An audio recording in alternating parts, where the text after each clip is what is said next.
grand hall was deafening. The chandeliers above sparkled with golden light, dancing across champagne glasses and polished marble floors. Waiters weaved through the crowd in black vests, holding silver trays of hors d'oeuvres, but I stood by the entrance, uninvited and invisible.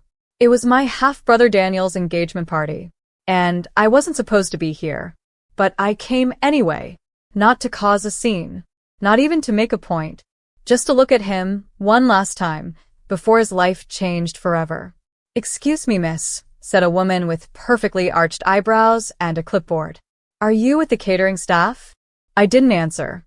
My hands gripped the strap of my worn-out purse tighter. My dress was simple. Clean. But in this ballroom full of diamonds and designer labels, I might as well have been wearing rags. Then I saw her, Vivian, my stepmother. Her heels clicked as she approached, her lips curled into a smile that never reached her eyes. "Well, well," she said, voice syrupy sweet. "I thought the security was told you weren't family.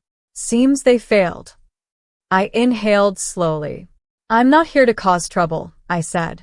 "I just wanted to say congratulations to Daniel. That's all." Vivian laughed.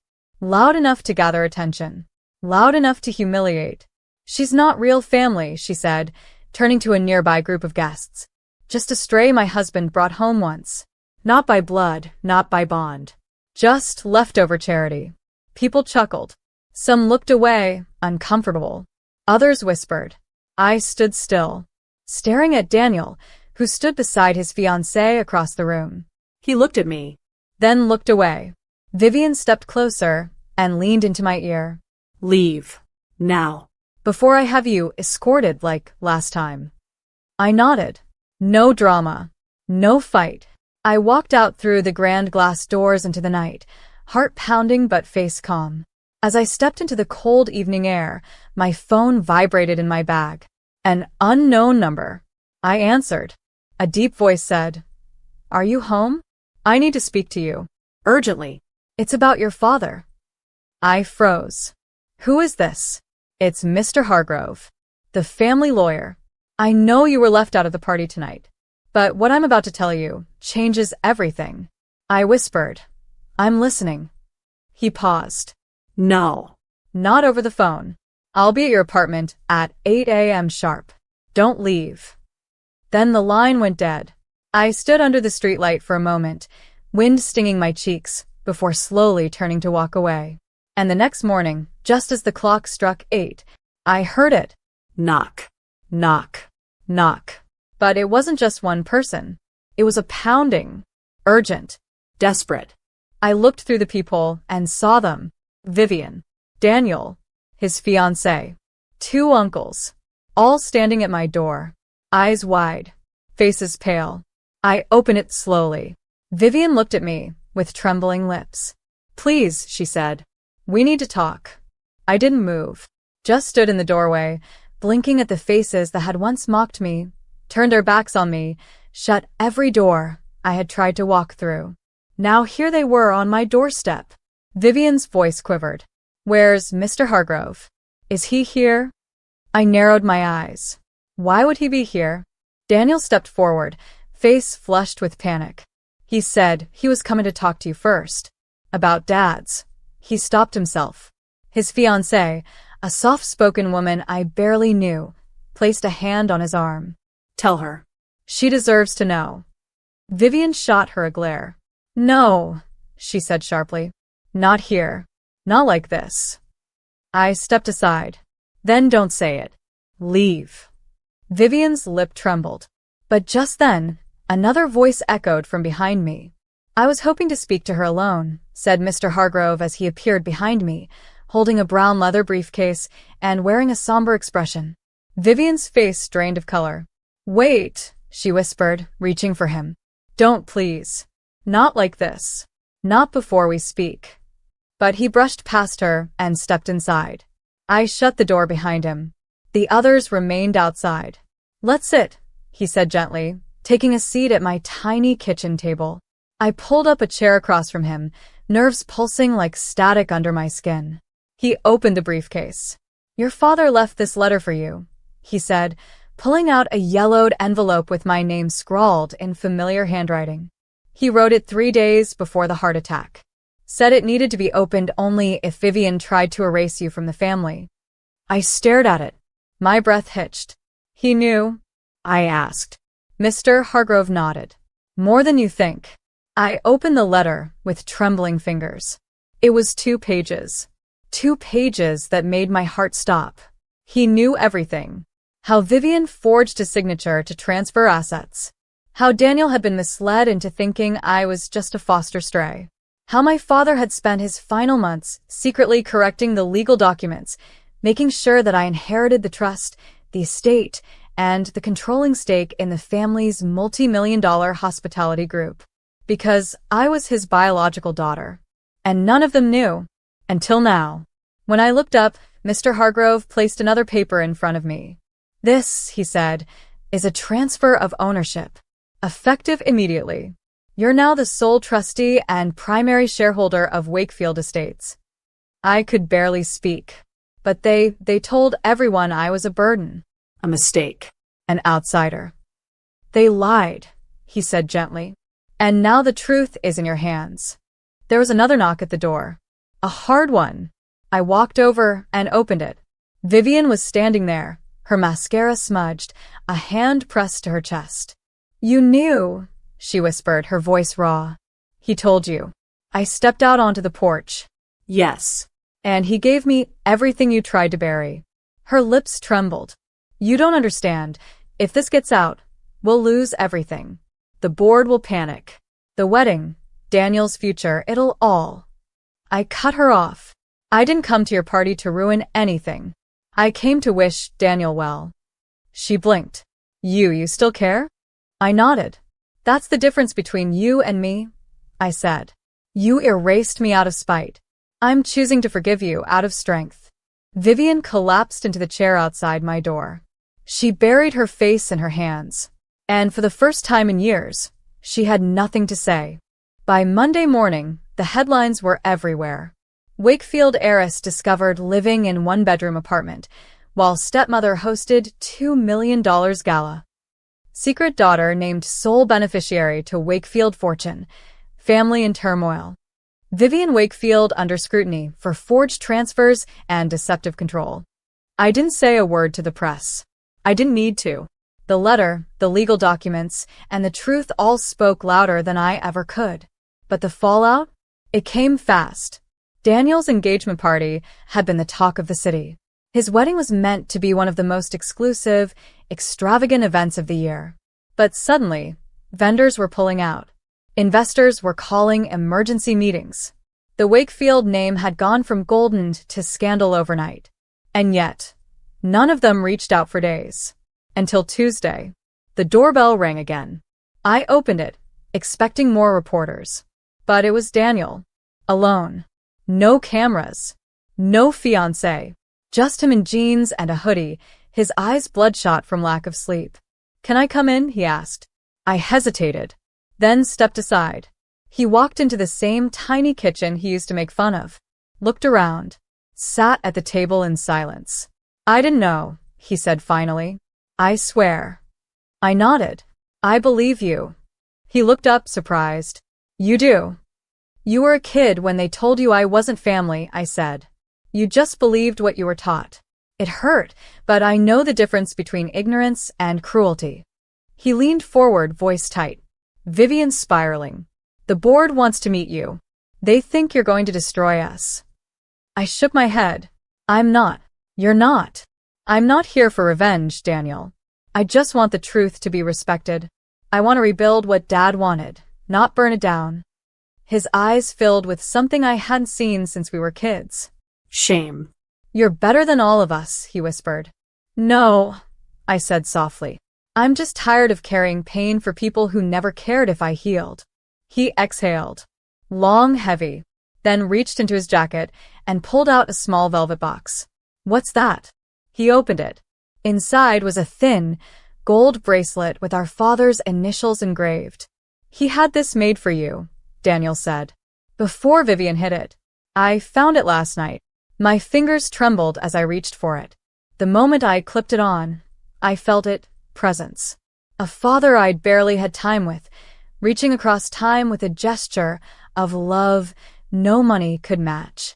That evening, I walked into the Wakefield boardroom, where 11 gray-haired men in suits sat frozen as I stepped to the head of the table. Vivian was there too. She didn't look powerful anymore. She looked like someone trying to survive the very waves she created. I sat. "I'm not here to fire anyone," I said clearly, "but there will be changes."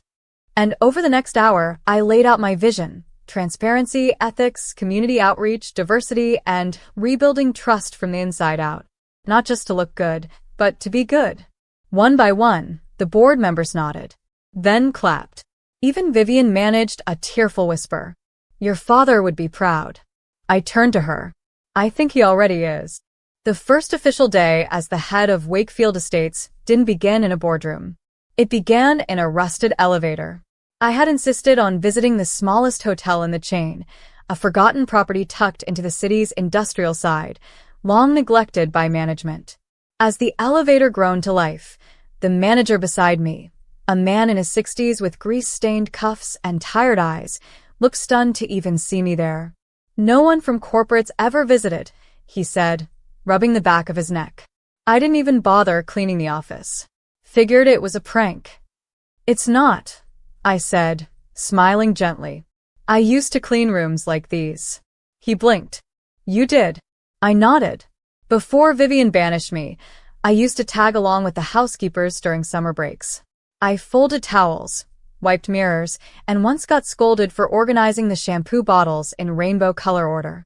They called it wasting time. I called it making someone's day feel beautiful. When I reached the rooftop, I asked to speak to the staff. All of them: kitchen, maintenance, front desk, housekeeping. A crowd gathered, nervous, curious. I stepped up on a bench to speak. "My name is Eliana Wakefield," I said, loud and clear. "And I'm not here to inspect. I'm here to listen. I'm not the kind of boss who hides behind glass walls. I know what it feels like to be overlooked. So starting today, if you have a concern, you don't need to go through 5 layers of management. You just come to me." There was a pause. Then someone clapped. Then a few more. And before long, the entire rooftop echoed with applause. That night, back in my apartment, I sat alone at the table with a cup of tea and the bracelet still firm around my wrist. My phone buzzed again. This time, it wasn't the press. It was Claire, Daniel's fiancée. We hadn't spoken since the party. Her message: "Can I come see you? I need to tell you something. About Vivian. About the wedding." I hesitated. Then typed, "Come tomorrow morning, 10 a.m. She arrived the next day in sneakers and an oversized hoodie, makeup free and teary-eyed. "I should have said something that night," Claire began as she stepped inside. "I saw what Vivian was doing. I heard the things she said about you. I was afraid." I sat across from her. "Why are you here now?" She took a deep breath.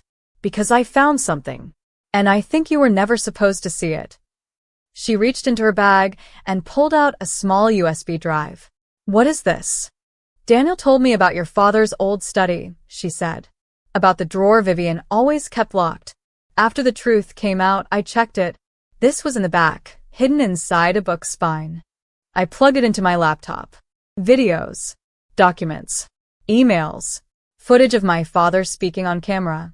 If anything ever happens to me and Eliana is kept from what's hers, I want this to be found. She is not just my daughter. She is the legacy I never got to finish. I covered my mouth. The next clip played: Vivian, in her early 40s, speaking coldly to someone off camera. "She'll ruin everything. That girl doesn't belong in this family. As long as I breathe, she will never sit at the head of that table." Claire sat silently, watching my hands shake. When the video ended, I looked at her. She whispered, "I know you want to forgive them, but they need to own what they did. Fully. Publicly. Not just to you, but to the legacy they almost destroyed." I nodded slowly. "I don't want revenge, but I do want truth." She smiled softly. "That's what makes you powerful." 2 days later, I held a press conference. Not for drama, not for revenge, but for transparency.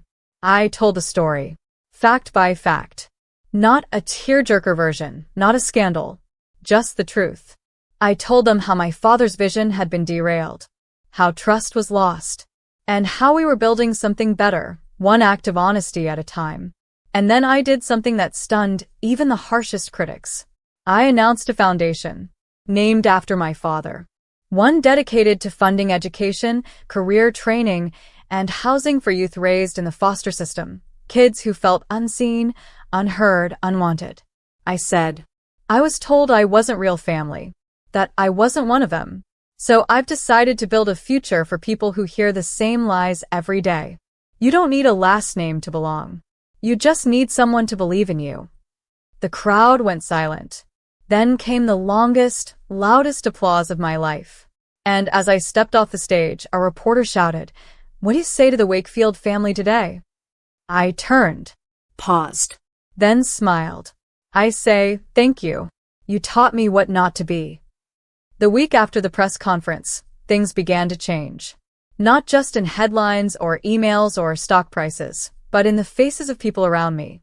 In how strangers stopped me in the street, not to praise wealth, but to thank me for saying the words they were never allowed to say out loud. I didn't grow up in the family I deserved. Neither did I. Yet here I was, walking back into the mansion where I once stood quietly in corners, now invited by a trembling voice on the other end of the phone. Vivian. I know I'm the last person who deserves your time, she'd said. But I want to speak before everything falls apart completely. The Wakefield estate was eerily quiet when I arrived. No servants. No laughter. No echo of parties that once excluded me. Vivian sat alone in the sunroom, clutching a cup of tea that had gone cold. She looked older. Smaller. I've lost everything, she said. I sat across from her, calm. You still have your son. She smiled bitterly. Do I? He won't return my calls. Claire ended the engagement. My name, it's dirt now. Silence settled between us. Not tense. Just honest. I hated you, she said suddenly. The way he looked at you. The way he softened around you. I couldn't bear it. I wanted it gone. I swallowed hard. She looked up, eyes glassy. But now I see he was right. You were the part of him I tried to erase, and you became the part the world needed. My throat tightened. I'm not here for revenge, Vivian, I said. But I needed the truth. And now, I have it. She nodded slowly, then reached under the table and slid an old wooden box across to me. My chest tightened. I knew that box. My father's, hand-carved, with a brass clasp and initials on the lid. I opened it. Inside were photos. Of me. As a baby. A toddler. Clippings from school events. Letters, unsent. Vivian spoke softly. He hid them from me. Kept them locked away. He never stopped caring. Tears blurred my vision. In that moment, all the years I thought I was invisible dissolved. I had been seen. I had been loved. And now I had proof. I closed the box and stood up. I don't hate you, I said. But I won't forget either. I understand. As I left the mansion, I didn't feel triumphant. I felt light, like I had set something down I'd been carrying for far too long. Months passed. The foundation grew faster than we expected. Young people reached out from every corner of the country. Some had lived through what I had. Others had worse. But they all had one thing in common. They were looking for a family that didn't require blood to belong. And we gave it to them. Daniel eventually joined the foundation as a volunteer. It took time. Many apologies. Long, emotional nights. But he showed up. Consistently. And he learned. Claire and I surprisingly became friends. She said she never felt like herself around the Wakefields until I showed her what strength could look like in silence. And she was right. But the moment that sealed everything? It came one snowy morning, right outside a small cafe where I used to work weekends as a teenager. A teenage girl was sitting on the curb, backpack on her shoulder, eyes red from crying. I walked past her. Paused. Then turned back. You okay? I asked. She looked up, wary, then shrugged. They kicked me out. Again. Said I wasn't really family. I sat beside her and smiled. "Want to come see what real family looks like?" And as we stood up, snowflakes landing gently in her hair, I realized something. This wasn't just my redemption. It was my beginning. The girl who had been kicked out of a party had opened a door to the world. A world where kindness wasn't weakness. A world where truth was louder than gossip. A world where you